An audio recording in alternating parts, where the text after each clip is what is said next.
આજે ગોડા બાપાની પ્રથમ પુણ્યતિથિ નિમિત્તે એમનો પરિવાર એમના દીકરા અમારે ઠેઠ આશ્રમની અંદર અમારા જવાનજી ભગતને બધા આવ્યા હતા, વિષ્ણુપુર મહારાજને બધા, દીપકભાઈ બધા, અને કે અમારા બાપાની પાછળ ભજન કરાવવું છે, તારીખ લેવી હોય તો જવાનજી ભગતને ખબર છે કે 2 મહિના સિવાય એનો બુકિંગ ન મળે એમ, પણ કિંબુવા તારીખ હતી, પણ કિંબુવાના ભક્તો કે જો બાપુ હું 2.5 વર્ષથી જવાનજી અમારા ભગત તારીખ લેવા માંગતા હોય તો તમે પેલું એ ભજન કરો, આપણે એક દિવસ લેટ રાખશું. એટલે જવાનજી રાજી થઈ ગયા, કીધું જવાનજી આ બધાનો મેળ લાવવા વાળા ગોડા ભાષા, કારણ કે ભાગ્યશાળી હોય ને એની પાછળ ભજન થાય. નહીતર કોરોના આવ્યો તો એ સમય પેક જતા ને બારીઓ બહાર કોઈ ઘરવાળા ભોણી નતો ભાળ્યું, અને એટલે કીધું તું શેર અન્નનો છે અધિકારી, હું પદમાં ઘણું નથી હારું, પદમાં નમ મત હાલી નીકાળે, એક શેર અનાજનો તું છે અધિકારી, બાકી બધું છે પ્રભારું. જાગી જા તું જીવ, જાગી જા. જગાડવા માટે સંતો જગાડે, બીજો કોઈ જગાડી ન શકે. કોઈ કદાચ સંત જગાડી શકે, કાં તો કોઈ જનેતા એવી હોય જીજાબાઈ જેવી અને મેનાવતી હોય તો જગાડે કે જાજ ભારતની ભૂમિમાં છે, તારા જ કાર્ય કરવાનું હોય, તારી આ કાયા અમર બનાવવાની છે. નામ તો અમર બને પણ કાયા અમર બની જાય. કેમ કે ગોગ જોગીનું શરણ સ્વીકારી લે, કોઈ સદગુરુનું ચરણ પકડી લે, તારી આ કાયા અમર થવાની. આવું મેનાવતી બોલે. અને એમ આજનો કણી ગામની પવિત્ર ધરતીમાં એવો પુણ્યશાળી આત્મા ગોડાભાની જે દેહ નથી છતાં આપણને બધાને ભેળા કર્યા છે, માટે એ પરિવારને ખૂબ ખૂબ વંદન છે કે જેમના ધનનો સદુપયોગ એક ભજન પાછળ રાખ્યું છે. ધન તો બધાની પાસે હોય, પણ કઈ જગ્યાએ વાપરવું ને એ વાત મુદ્દાની છે. અને એટલે મહાપુરુષો કહે છે, હો સંતો કહે છે, ધન મળ્યું પણ ધર્મ ન કર્યું, તન શરીર મળ્યું પણ ન કરી કોઈની સેવા, આગળ તારા જો સંતનો વધારે તો એ તો અશુભ ઠામ સેવા. સંતોએ આ સત્સંગ ઉપર એવી વાત કરી છે કે ધન મળ્યું પણ તે ધર્મ ન કર્યું. તારી પાસે ધન ઘણું આવ્યું પણ તને ધર્મ કરતા ન આવડ્યું, એને આડા માર્ગે વાપર્યું. અને શરીર મળ્યું તે ન કરી કોઈની સેવા, પોત ભૂતોનું શરીર માતા પિતાના ક્રમથી તને મળી ગયું પણ તે કોઈની સેવા ન કરી. ઘરે ઓગણે કોઈને આવકારો ન આવ્યો, હે પરિવારમાં બાજુમાં પાડોશીનું સારું થતું હોય, એને પેલાને સારું થાય એના ઘણું 3 ગણું એના ઘેર એને બળતર થતી હોય કે ઓને કેમ આવું.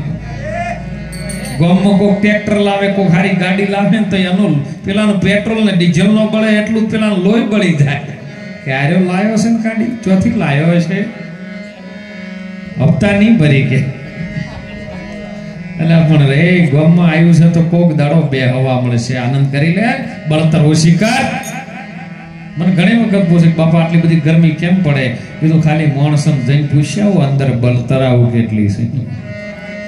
સૂર્ય કોઈ ગરમ થયો નથી, સૂર્ય જો ગરમ થાય ને તો ધરતી પર કોઈ ન રાખે, પણ માણસના વિચાર, માણસને તમે એક માણસને પૂછો, એકબીજાને બળતરો ઘણી ચાલુ છે, બળતરની લાયા જ ઉપડી છે, બીજી કોઈ અગ્નિ નહીં હો. શરીર મળ્યું તે ન કરી કોઈની સેવા, જે તારા વગણે કોઈ સંત કે સાધુ ન વધારે તો સમજો કે અશુભ ઠામ સેવા.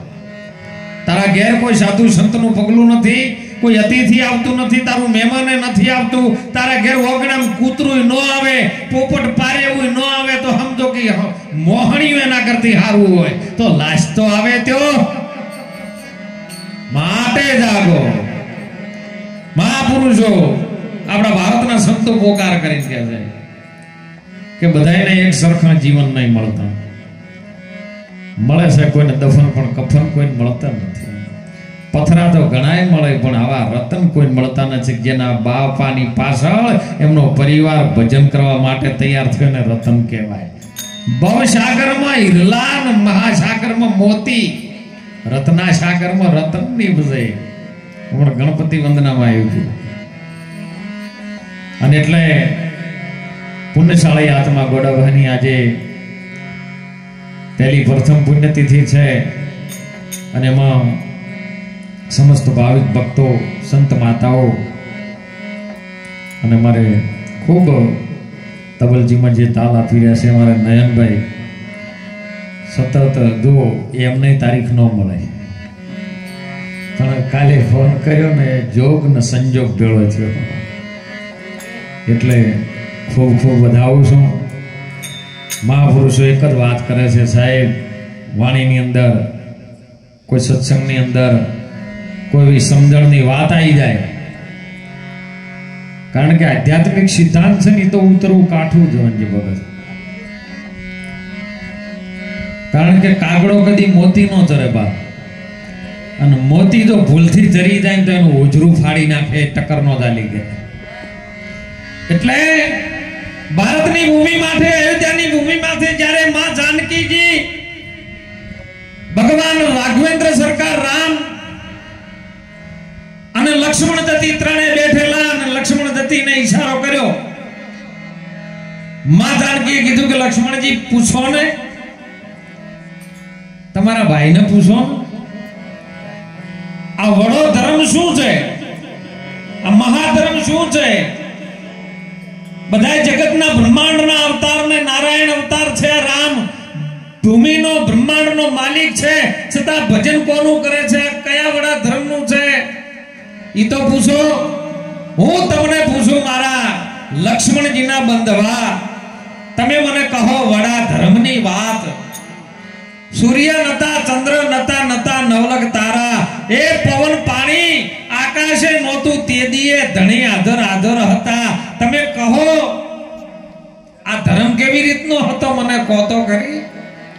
હું જેવી તેવી છું તો તમારા ઘર નહીં ના રે. કારણ ભગવાન રામચંદ્રે કીધું કે જો આમાં દાવો લાગે ને એમાં વાત ન થાય. એ લક્ષ્મણ વસ્તુ ઘણી હશે મોટી અને પાત્ર છે બહુ નાનું, એમ ઠામ વિના નહીં ઠેરાય. કાચો પારો છે લક્ષ્મણ, જેવા તેવાથી આર્યો નહીં જીરવાય. કારણ કે જે આ વાત મહાધર્મની ભગવાન ભોળાનાથ જોડે પાર્વતી અઢ પકડીને કે તમે તો ભોળાનાથ છો, દેવોના દેવ, કૈલાશ ઉપર રહેવા વાળા મહાદેવ છો, 33 કોટી દેવી દેવતાના તમે મોટામાં મોટા અધિપતિ દેવ હોય તો એ ભોળાનાથ તમે છો, તો તમે 24 કલાક 8 પોર ને 32 ઘડી કોનું ધ્યાન ધરો છો? આરી વાત નારદજીએ કીધી હતી કે જો પૂછો હોય કોક મળશે. કારણ ભગવાન ભોળાનાથ કે આ તો મારા ભગવાન રામનું ભજન કરું છું. સાહેબ આ વાત ઉપર હઠ પકડીને એટલે કે મને આરી વાત કરો. ભગવાન કે આ વાત છે ને 2 જણની છે, બીજા કોઈની નથી. સત્સંગ છે ને 2 જણ નો હોય અને ભજન એકનું હોય. આ વાત જો તારે સાંભળવી હોય તો એક ચિત્ત કરી લે અને મારી સાથે આવવું પડે. હું તને લઈ જઉં ત્યો હાલની જે અમરનાથની ગુફા રહી ને ત્યો જઈને ભગવાન ભોળાનાથ યારી વાત કરેલી માં પાર્વતીને કે ધર્મ છે આ તો જૂનો, એને આબાદ રાખીને બોલો. બધો અનુભવ થયો પછી વાત કરી કે ઉમા કહું મેં અનુભવ અપના, એક હરિ વજન સત અપના, બાકી જગત હૈ સબ સપના. મને આટલો અનુભવ થાય કે જગત સપના જેવું છે અને સત્ય છે એ જ વજન છે, બીજું કોઈ છે નહીં. સત્યને તમે વળગી રહો. સત્ય છે શું? પ્રશ્ન ઉભો થાય. પણ એમાં વાત કરતા કરતા કરતા માં પાર્વતીની મોખ મીચાઈ ગઈ અને વાત રહી ગઈ અધૂરી. ભોળાનાથે ટકોર કરી હુંકારે રેડી હેડે. હુંકારો કરો તો વાત હેડે ને કે બાર મેઘ ફોટા થયા પણ જો ઊંધું રાખ્યું હોય તો મોય ન આવે છોટોય. પાર્વતીને વાત કર્યો કે સતી જાગો છો? સતી હું ગઈ ગયેલા સાહેબ, પણ જેના શબ્દથી એક ઈંડું સેવાઈ ગયું અને ઉડ્યું તો થયું. અને એ જ ઈંડું સાહેબ જે પેદા છે ને વેદ વ્યાસ મુનિની પત્ની સાથે જે જળ ભરવામાં આપણે બહેનોને પહેલી ટેવ હતી તળાવમાં પાણી ભરવા જોઈએ. અત્યારે આ તો ઘરે ઘરે દિવાલીઓમાં ચકલીઓ આવી ગઈ, પણ પહેલાં તળાવડે પાણી ભરવા જતા, કોઈ નદીએ પાણી ભરવા જતા, કોઈ કૂએ પાણી ભરવા જતા. અત્યારની દીકરીઓ આવું બહેનો કરી પણ ન શકે. અને એ સમયે બહેનોને એવી એક ટેવ હોય કે ઘડો ભરાઈ જાય એટલે ઉપરથી પાણી લઈને ઉપરથી ખોબામાં લઈને પી જાય, કતોકોમાં થોડું કરીને બહાર કાઢી નાખે. એટલે વેદ વ્યાસજીની પત્ની પાણી ભરવા માટે નદી કિનારે ગયેલા અને આ ઈંડું ચોકણ ગયો સાહેબ, પવન દ્વારા સાહેબ ચોકણ સેવાઈ ગયું, મોય જળમાં જતું રહ્યું, કૂરો બની ગયો. અને એ પાણી અમને ખોબામાં લઈને પીવા અંદર ઉતરી ગયો કરવામાં. આ તો પાણી છે.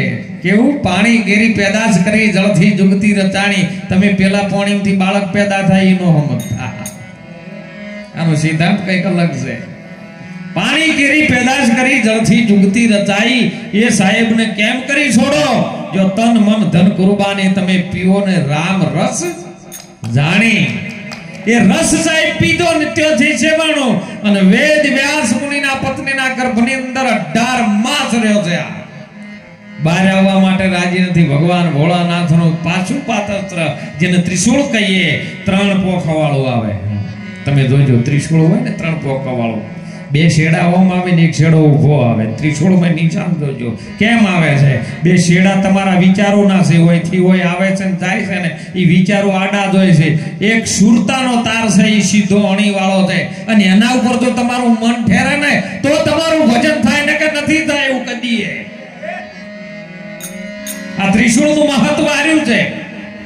પછી ચાહે માતાજીના મંદિરમાં હોય કે કોઈ દાદાના મંદિરમાં હોય, પણ આરી વાત એ સીધીયાણી ઉપર જો તમારું મન ઠેરે એક ક્ષણ તો ભજન થઈ જાય સાહેબ. અને 18 માસ સુધી બહાર ન આવવા માંડે એટલે વેદવ્યાસ મુનિ પ્રાર્થના કરી કે હવે બહાર આવો. કે ના, બહાર આવું તો મને ભગવાન ભોળાનાથનું પાશુપાત મારી નાખે એમ છે. ત્યારે ભગવાન ભોળાનાથ પણ ત્યાં જઈને આવ્યું ફાસ કે બહાર નહીં મારું. કે ના, તે વાત જે જાણી લીધી છે જગતના કોઈ માનવી તો કરતો નહીં. કે ના, હવે મેં જાણી છે બધે હું કહેવાનો. ભગવાન કહેતો તને જીવતો ન રખાય. હમણાં વાત નથી સુંદર કીધી વાણીની અંદર. વાણી રે વાણી, મારા સદગુરુની વાણી જીવતો પરણાવી અને બાવે મુવા ઘેર મોજ માણી. મારીને પછી મોજ મોણાય એમ ના કે બહાર આવે મારી નાખે. તો કે મર્યા સિવાય તણારી વાત જણાય એવી નથી. 18 માસે બહાર આવ્યો, પણ એમાં એક વચન આપી દીધું સાહેબ કે બહાર આવે ખરો, પણ કોઈ તારે પાસે આવે, કોઈ કદાચ આ ધર્મને સ્વીકારે અને હાથ જોડીને તન મન ધન સમર્પિત કરે અને કોઈ કે મને આરી વાત જણાવો તો જણાવાય ને કે જણાવવાની નહીં. આ વચન ઉપર બંધાણો. એટલે 18 માસે સુખદેવનો જન્મ થયો છે. સુખદેવનો જન્મ થતા પહેલા ઓર લઈને નીકળ્યા હો કે હું અહીં રહું નહીં, મને બધું જ્ઞાન ગર્ભની અંદર. આ તો રામબાણ વાજ્યા હોય તે જાણે, બોલ્યા મૂર્ખા છું મોનમાં મોણે. રામબાણ વાજ્યા હોય તે જાણે. ભક્તને વાજ્યા પહેલાદને વાજ્યા, ધ્રુવને વાજ્યા પહેલાદને વાજ્યા. વાજ્યા વેદ વચન પ્રમાણે. અરે સુખદેવના ગર્ભવાસમાં વાજ્યા, વાજ્યા વેદ વચન પ્રમાણે. આ તો રામબાણ વાગ્યા હોય તે જાણે.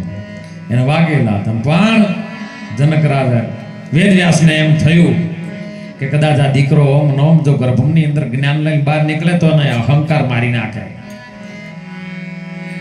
માતા પિતાનું શું, જેને પોચ ભૂતોનું શરીર 9 માસ સુધી તેના ગર્ભની અંદર રાખ્યું, તો એનું શું? તું આવું કરે તો પાછળા જીવો શું કરે? જુગતી રચાઈ. તારે જાવું જા, પણ માના ઋણમાંથી મુક્ત નહીં થઈ શકે. તો કે માના ઋણમાંથી મુક્ત થવું હોય તો કે એક રસ્તો છે. જે તને જ્ઞાન થયું છે ને જગતના જીવોનું કલ્યાણ થાય એ હેતુથી વાપરજે, ખોટા ઉપયોગમાં ન કરતો. પણ તને જે ગુરુ જ્ઞાન કરવાનું છે ને એ તો તને નહીં થયું. તો કે એના માટે મિથિલા નગરીમાં જનક રાજા છે એની પાસે જોય તો આરી વાત તને જણાવે એવા છે. કારણ કે અષ્ટમંકાએ એમને જ્ઞાન કરાયેલું છે. એટલે તરત પાછો વળે જઈને જનક રાજા પાસે જાય છે અને જે બાકી રહી ગયું હતું ને જનક રાજા એને સુખદેવને જ્ઞાન આપ્યું અને પછી સુખદેવ મુનિએ ભાગવતની કથા કરી છે. અને એ મહાપુરુષો ભારતના સંતોએ કે આજે ભોજ ભૂતોનો દેહ આપણી વચ્ચે ગોડા બાપાનો નથી,